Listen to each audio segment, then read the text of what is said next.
जय हिंद दोस्तों। मैं अंशुमान मिश्रा आप सभी का अपने चैनल में हार्दिक स्वागत और अभिनंदन करता हूँ। आज हमारे पूर्ववर्गीय श्री अटल बिहारी वाजपेयी जी की पुण्यतिथि है, तो हम इनको आज श्रद्धांजलि अर्पित करते हैं और आज आप सभी को इनके बारे में कुछ ऐसे तथ्य बताते हैं जिनको शायद आप नहीं जानते होंगे, और ये आपके लिए ऐसे तथ्य होंगे जो आपके किसी भी कॉम्पिटिटिव एग्ज़ाम में भी काम आ सकते हैं या आपके लिए नॉलेज के लिए भी काम आ सकते हैं। आइए इनके बारे में कुछ ऐसे 10 पॉइंट बताएंगे जो आप फ्यूचर में किसी काम आ सकते हैं।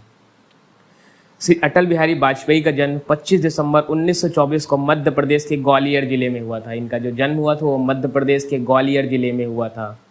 इनकी माता का नाम कृष्णा देवी वाजपेयी तथा पिता का नाम श्री कृष्ण बिहारी वाजपेयी था।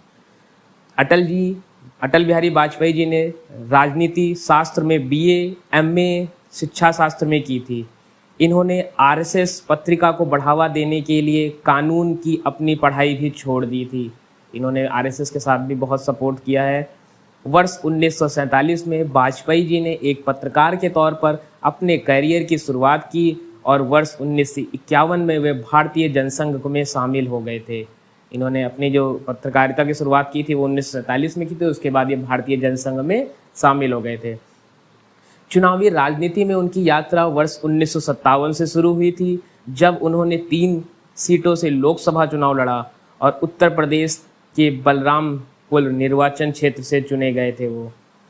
वे भारतीय जनसंघ के संस्थापकों में से एक थे। 1968 से 1973 तक उसके अध्यक्ष भी रहे हैं। वर्ष 1968 में वाजपेयी जी ने जनसंघ का राष्ट्रीय अध्यक्ष बनाया गया था। वाजपेयी जी को प्रधानमंत्री के तौर पर कुल 3 कार्यकाल मिले थे। वर्ष 1996 में उनका पहला कार्यकाल केवल 13 दिन तक चला, जिसके बाद वर्ष 1998 से 99 तक वह 13 महीने के लिए प्रधानमंत्री पद पर रहे। अंत में वर्ष 1999 से 2004 तक उन्होंने सफलतापूर्वक अपना 5 वर्षीय कार्यकाल पूरा किया। वे हिंदी कवि, पत्रकार व एक प्रखर वक्ता थे। लेखक के रूप में इनकी प्रमुख पुस्तकों में मेरी 51 कविताएं, new dimensions of India's foreign policy, for decades in a parliament तथा इनके भाषणों का संग्रह उल्लेखनीय है। श्री अटल बिहारी वाजपेयी पद्म विभूषण 1992 में मिला, भारत रत्न 2015 में मिला, श्रेष्ठ सांसद 1994 में सम्मानित किए गए। 16 अगस्त 2018 को 93 वर्ष की आयु में इनकी मृत्यु हो गई। ये अटल जी के बारे में कुछ रोचक तथ्य थे और कुछ ऐसे तथ्य थे जो आपके कभी भी काम आ सकते हैं किसी भी एग्ज़ाम में, या आपके अपने नॉलेज के लिए आप लोग जान सकते हैं, क्योंकि ऐसे प्रधानमंत्री हैं जिनके बारे में हमें जानना बहुत ही ज़रूरी है, क्योंकि ये हमारे खुद के प्रधानमंत्री, हमारी पीपल्स चॉइस थे। ये ऐसे प्रधानमंत्री थे शायद ही इनका कोई विरोध कर सकता था। अपोजिशन भी इनका इतना सपोर्ट, इज्जत, सम्मान देता था जितना उनके पक्ष वाले दिया करते थे। जब ये संसद भवन में बोलते थे तो सभी लोग सुनने के लिए बिल्कुल शांत हो जाते थे। जैसे आज के समय आपने देखा होगा कि एक कोई बोलता है तो सब चिल्लाना शुरू करते हैं, तो ऐसा उस समय नहीं होता था। होता ज़रूर था, लेकिन जब अटल जी बोलते थे तो कोई नहीं बोलता था ऐसा। तो ये थी अटल जी की खासियत, क्योंकि ये इतने अच्छे वक्ता ही थे कि इनको सुनना सभी को बहुत ही पसंद था। आज भी मैं तो इनकी कविताएं बहुत बार सुनता हूँ और शायद दिन में एक दो बार इनकी कविताएं जरूर सुनता हूँ, जो मुझे बहुत ही पसंद है, क्योंकि इन्होंने इतनी अच्छी अच्छी पंक्तियाँ ही लिखी हैं। इन्होंने एक बार संसद में एक भाषण दिया था, उसमें इन्होंने बोला था कि भारत जमीन का टुकड़ा नहीं है, जीता जागता राष्ट्र पुरुष है।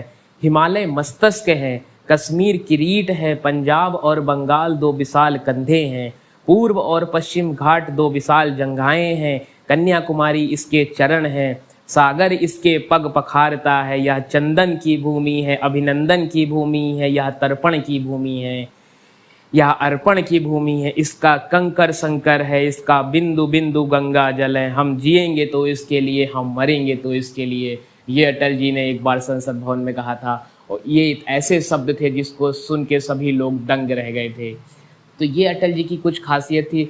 हमारी ये ऐसे प्रधानमंत्री थे जिनके समय ही परमाणु परीक्षण भी हुआ, और उस समय के सबसे अच्छे राष्ट्रपति, और हमको लगता है हमारे आज़ाद भारत के सबसे अच्छे राष्ट्रपति एपीजे अब्दुल कलाम जी, जो इनके समय ही राष्ट्रपति चुने गए थे, क्योंकि इन्होंने ही उनको कॉल करके कहा था कि कलाम जी, इन्होंने बताया कि आपको राष्ट्रपति के लिए हम मनोनीत कर रहे हैं, तो इन्होंने ये भी कह दिया था कि आप मना नहीं करेंगे, क्योंकि कलाम जी तो बिल्कुल सीधे साधे स्वभाव की, वो कहाँ चाहेंगे कि मैं राष्ट्रपति बनूं या प्रधानमंत्री बनूं, क्योंकि उनको इतना कुछ मिलने के बाद भी उन्होंने अपने लिए कुछ नहीं किया कभी अपनी ज़िंदगी में। आज भी कलाम जी के लिए तो हम जितना ही कहेंगे उतना ही कम है, क्योंकि वो ऐसे इंसान थे जिनके हम शब्दों में बयान नहीं कर सकते हैं। तो हम एक शब्द में यही कह सकते हैं कि पीपल्स के प्रेसिडेंट अगर APJ अब्दुल कलाम है तो peoples prime minister Atal Bihari Vajpayee हैं। न इनकी तरह भूतकाल में कोई था और ना ही कोई भविष्य में इनकी तरह रहेगा। तो ना इन पास कोई इनकी तरह था, ना फ्यूचर में कोई इनकी तरह होगा। तो शायद ही अगर किसी भी प्रधानमंत्री को किसके पद कमलों पे चलना है तो हमें लगता है अटल बिहारी वाजपेयी जी को ही अपना मान के उनके ही पद कमलों पे चलना चाहिए। वैसे ही हमारे राष्ट्रपति श्री APJ अब्दुल कलाम जी के पद कमलों पर भी चलना चाहिए, क्योंकि ये लोग ऐसे थे कि अपने लिए नहीं सोचते थे, सिर्फ देश के लिए सोचते थे। इनका हर एक किसी जाति धर्म समुदाय के लिए नहीं होता था, ये सिर्फ देश के लिए सोचते थे। तो हमें ऐसे प्रधानमंत्री राष्ट्रपति की आज सख्त ज़रूरत है। हम किसी भी आदमी का विरोध नहीं करते हैं, लेकिन हाँ, हमें ऐसे प्रधानमंत्री की सख्त ज़रूरत है। तो मेरी ये वीडियो आप सभी को कैसी लगी प्लीज़ कमेंट बॉक्स में ज़रूर बताइए।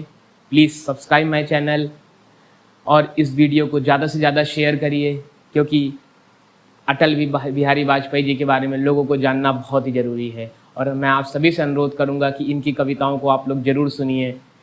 जय हिंद, जय भारत, भारत माता की जय।